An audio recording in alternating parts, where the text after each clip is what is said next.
that fucking fence. So I really suggest you go somewhere else right now. Hitting me through and what I fence? swear to God, dude, I say another fucking word, I'm gonna come at you like you wouldn't even fucking believe. Just stay the fuck away from me. Stay away from my dog. Stay away from my fucking apartment. Excuse me, but is that a threat? I just told you don't say another fucking word. Did I just fucking say that?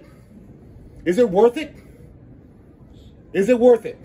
You can't tell that I'm not the guy to fuck with? Yeah, but you could. You can't tell that I'm not the guy to fuck with, dude? Okay, but you don't see that right now. You don't see that I'm not the guy to fuck with. Okay, yeah, but you walk can't. away. Nah, yeah, it's all good, Michael. He's just telling me not to say anything, but like, I wasn't even messing with the dog. I was literally standing on this brick. That's what he says, all right? Huh? You just stay away from Daniel, leave him alone. Nah, but he was talking about he was going to throw me over the fence and that not to talk again, that he was going to show me some energy. And like, I've been recording this the whole time, so it's all good.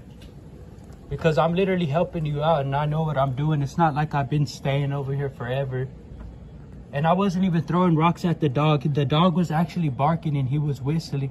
And I had just was basically saying like hi to the dog. That's it. Never even touched him or nothing. He's on a leash that is like way over there. Nah, but yeah, I already got